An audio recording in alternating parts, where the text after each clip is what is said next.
My name is Amelia, and my little brother is Henry. We live in a small village.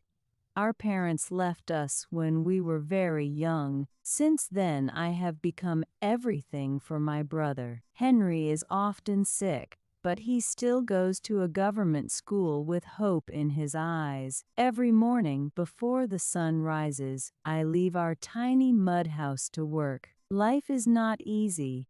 We struggle for food, clothes, and even a safe place to sleep. But no matter how hard life becomes, I will never give up because Henry's dreams are now my responsibility. When I turned 20, Henry was just 10. Life was finally becoming a little stable. Then one day, I received a call from his school. He had fainted in class and was rushed to the hospital. My heart stopped. I ran all the way there. When I reached the hospital, I saw my little brother lying on a bed, an oxygen mask covering his face. Doctors were inside. The nurse wouldn't let me enter. I sat outside the room, trembling and helpless, tears streaming down my face.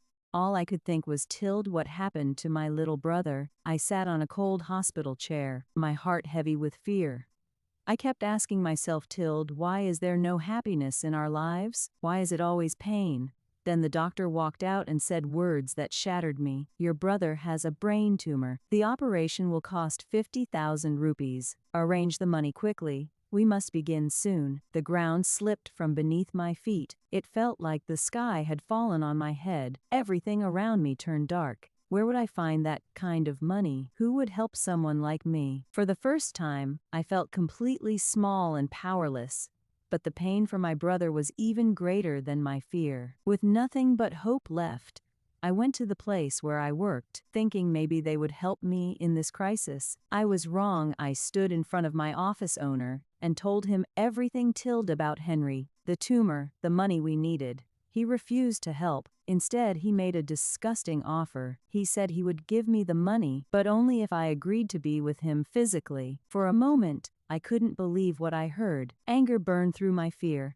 I slapped him hard across the face and walked out without looking back. Now I felt completely lost. I couldn't see any path ahead. Where would I get the money? What should I do? I kept walking down the road until my legs gave up. Exhausted, I sat under a tree. That's when a stranger approached me quietly. He handed me a card and said, "This is my boss's card. If you wish, call and come." And then he walked away. Anger, fear, and tears all mixed inside me as I dialed the number on the card. My hands were shaking.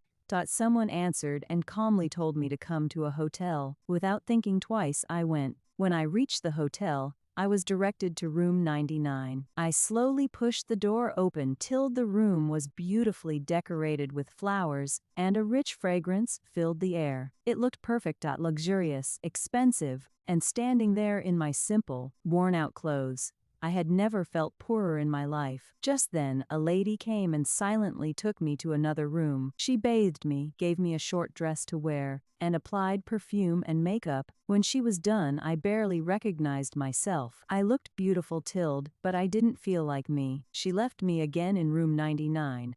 I sat there alone, my heart pounding loudly in my chest. Then I heard footsteps outside the door. Fear wrapped around me. I quickly turned my face away as someone entered the room. He held a red cloth and gently tied it over my eyes. I couldn't see anything. In that darkness, I felt completely powerless, my future uncertain, my dignity trembling, and my only thought was my brother. I had stepped into a world I never imagined, all for the sake of saving Henry. When it was over, he left without a word. A message came to my phone. 20 lakhs had been credited to my account. I sat up slowly. The room was empty. He was gone. A few minutes later, there was a knock on the door. My heart started pounding violently. Slowly, with shaking hands, I opened it. A young man stood there, tall, handsome, dressed sharply in boots and a neat suit, dark glasses covering his eyes. For a few seconds, I couldn't speak. One question echoed in my mind. Was he the man who had given me all that money? He stepped inside the house and walked straight to Henry. Sitting beside him, he gently asked about his health. I stood nearby, trembling.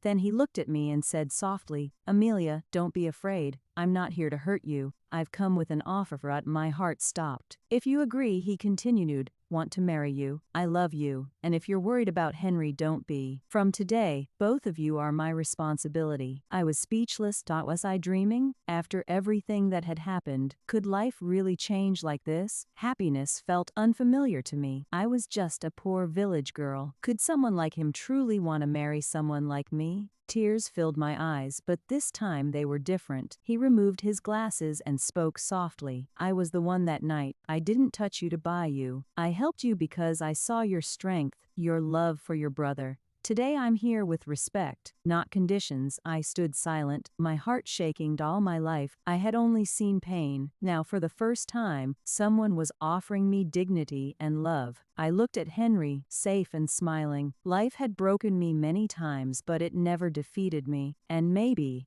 this was the beginning of our new sunrise. Life will test you in the hardest ways. There will be moments when you feel helpless, alone, and broken.